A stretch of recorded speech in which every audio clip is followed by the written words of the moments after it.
Sobe agora a palco Cristiano Dias, do setor de Utilities do Brasil, com o tema Resiliência Cibernética no processo de resposta a incidentes.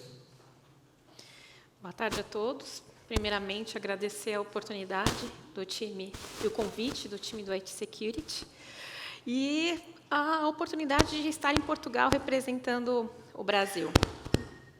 Alguns colegas já falaram um pouco sobre resiliência. Eu vou reforçar o tema falando de resiliência cibernética, mais focado no processo de resposta a incidentes cibernéticos. Ao longo da minha carreira, eu já sofri 3 incidentes cibernéticos em 3 empresas diferentes. E o que tinha de comum nas 3 empresas era que o básico não era seguido, o básico não era bem feito. Bom, voltando. Então, não existia o conceito do básico bem feito. Muitos colegas falaram da cyberhigiene, e eu não vou entrar aqui nos detalhes, porque acredito que vocês conheçam bem, mas nos 3 incidentes, não existia o conceito de MFA em todos os ambientes, não existia o conceito de mínimos privilégios, e muitos ambientes estavam sem atualizações, por conta da ausência de janela de manutenção pela área de operações. Sofremos um incidente. O que fazer? O processo de recuperação ele é dividido em 2 fases. A fase tática, primeira coisa é determinar o impacto. Você não consegue mitigar um incidente se você não sabe quais os ativos foram impactados na sua organização. É importantíssimo determinar a presença do atacante, porque ele pode estar rodando scripts e você acredita que isso está contido e, na realidade, não está. E você vai estar correndo contra o tempo para resolver subir os ambientes e ele continua rodando os scripts de criptografia. Crie um plano de restauração. Não adianta fazer tudo ao mesmo tempo. As equipes técnicas, elas têm uma vontade muito grande de fazer tudo, mas quem faz tudo ao mesmo tempo não consegue concluir. Então, crie um plano de recuperação e delegue exatamente as responsabilidades aos times que são de direito. Defina as responsáveis, é um pouco do que eu falei agora, e documente as ações. É muito comum, na hora de um comitê de crise, a gente fazer muitas ações e, na hora de gerar o relatório de resposta a incidentes, a gente não sabe exatamente a data e a hora que aquela atividade foi executada. E para o relatório de resposta a incidentes, seja para um sinistro de uma seguradora, ou até mesmo para levantar essas informações para um board, para um conselho, precisamos ter um relatório desse timeline. Então, anote cada das ações no momento que elas estão acontecendo. Isso vai ser importantíssimo lá na frente. Fase estratégica. Mantenha o negócio informado. Quando nós tivemos um incidente, o último, na última empresa, só para vocês entenderem o timeline. O primeiro incidente, ficamos 10 dias indisponíveis. O segundo, ficamos 1 semana, em empresas diferentes, tá? Que fique claro. E na última empresa, ficamos 23 horas indisponíveis. E aí, qual foi o goal, o sucesso de o último incidente ter tido um plano de recuperação relativamente rápido? Lições aprendidas e um plano de comunicação eficiente. As equipes não conseguem focar num plano de resposta a incidente se a todo momento o telefone das equipes não para de tocar com alguém querendo saber o que está acontecendo e quando o sistema vai voltar. Então, uma das coisas que funcionou muito bem foi, a cada 1 hora, nós tínhamos um comitê de comunicação para o negócio. A cada 1 hora, dávamos o status da última hora das ações do time em relação à resposta ao incidente. Criamos também pares para validação. Numa empresa muito grande, não adianta acreditar que o time técnico de resposta a incidentes vai dar conta de tudo, porque não vai funcionar. Escolha multiplicadores nas áreas chaves. Escolha um multiplicador na engenharia, escolha um multiplicador na área de operações, escolha um multiplicador no jurídico, um multiplicador no RH e por aí vai. Essas pessoas serão os porta-vozes do que está acontecendo no departamento deles. Então, ele vai entrar nesse comitê de crise a cada 3 horas e vai dizer qual é a situação da área dele em relação à indisponibilidade sistêmica. O que voltou, o que está impactando, se tem alguma demanda regulatória que precisa ser atendida e precisa mudar a priorização de um BIA. Algum dos colegas já falou sobre Business Impact Analysis.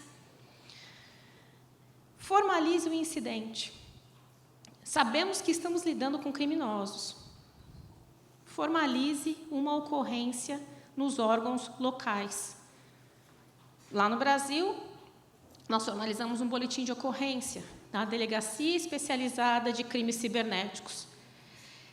Se as empresas não formalizarem, o governo não tem como ter ciência da quantidade de incidentes cibernéticos que ocorrem no país. Não se esqueçam que estamos lidando com criminosos, a diferença é que são virtuais. Não deixem de formalizar uma ocorrência de um crime. E, por fim, faça o reporte final do incidente. Então, colete as informações na fase tática e estruture o relatório formal do incidente, com timeline, quais foram as ações, quem foram os times que executaram tais ações, quais os planos de mitigação, qual o downtime de cada sistema, tudo detalhado. Agora, falar um pouco de lições aprendidas, no tático e operacional. Não adianta você chegar, criar um comitê de crise, voltar à empresa em 23 horas, se você não tem uma governança depois disso. Porque você vai ser novamente atacado se você não criar uma governança para que isso aconteça. Então, crie validações e governança de tudo o que foi documentado como lições aprendidas no incidente. Faça com que o SOC e o MSS tenha playbooks, workbooks e casos de uso aderentes ao seu negócio.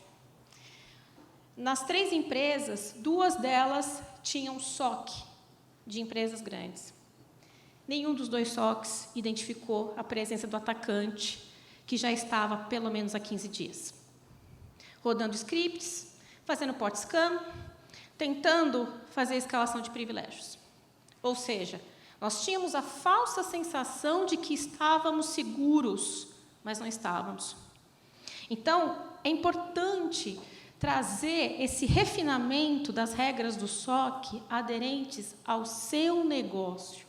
É muito comum empresas grandes de SOC impor um modelo que funciona globalmente. Não tem problema de usar algo que funciona muito bem globalmente. Mas debrucem no meu negócio e entenda as minhas diferenças em relação aos demais. Só assim você vai ter um SOC eficaz. Realize pentestes, explorações externas. De forma periódica, eu recomendo, pelo menos, a cada 3 meses, uma exploração black box e sempre que subir um novo sistema na estrutura. Faça uma exploração externa, black box, às cegas, como se fosse um atacante de mercado invadindo o seu sistema. E adote isso como lições aprendidas e coloque em produção somente quando as vulnerabilidades identificadas forem corrigidas. Reforce o processo de hardening e baselines de segurança. Durante os 3 incidentes, o que tínhamos em comum é muitas GPOs rodando na camada de AD e algumas conflitando entre elas. O que, de novo, dava a falsa sensação de segurança, porque uma estava anulando a outra.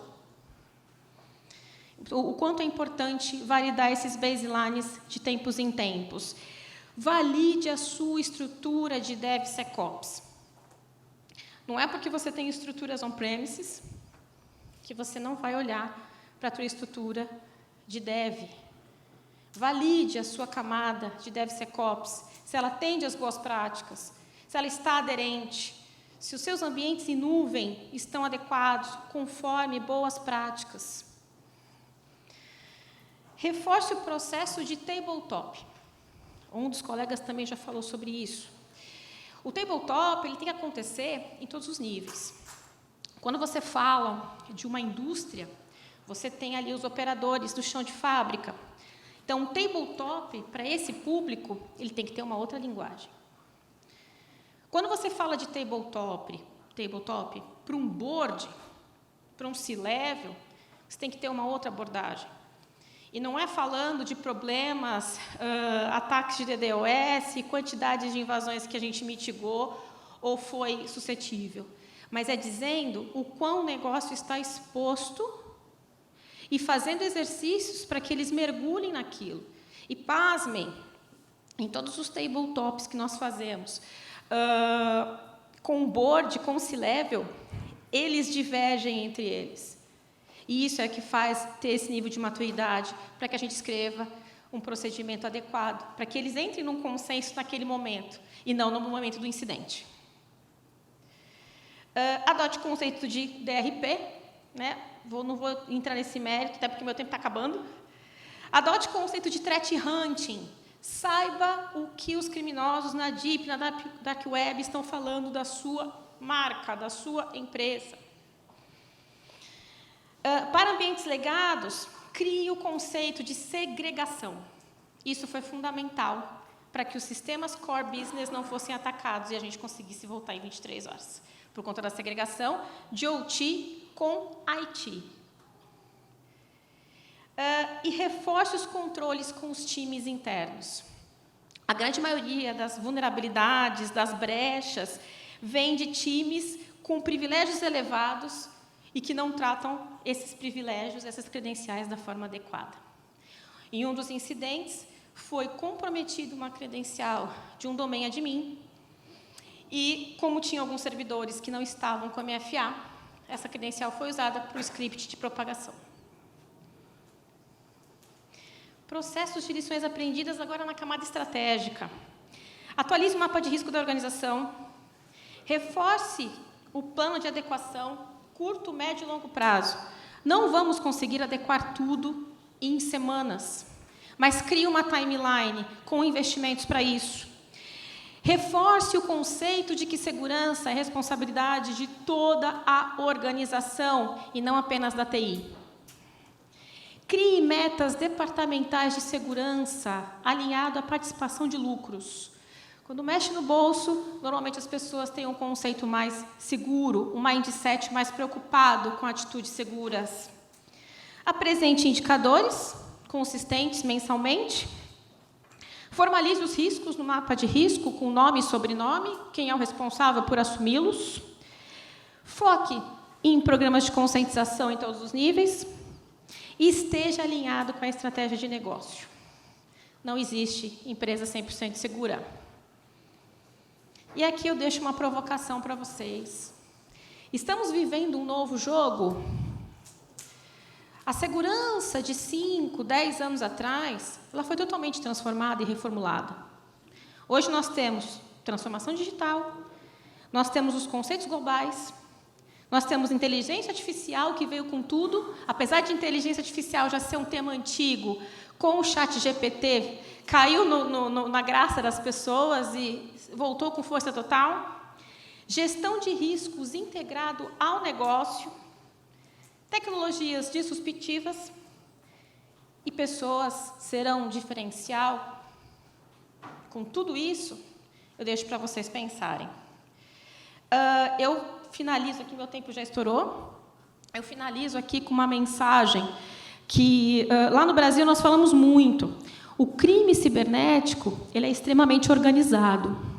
Eles se conversam.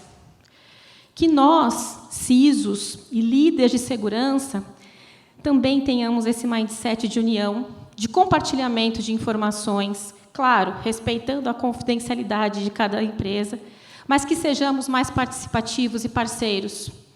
Está aqui o meu LinkedIn. Eu estou inteiramente à disposição para ser esse elo de colaboração Brasil, Europa, Portugal. já tem um fórum nos Estados Unidos, onde a gente compartilha bastante coisa, e a ideia é ter esse conceito global de colaboração e fazer com que a segurança da informação seja global, e não apenas regional ou voltada ali para um nicho específico de um segmento. Muito obrigada.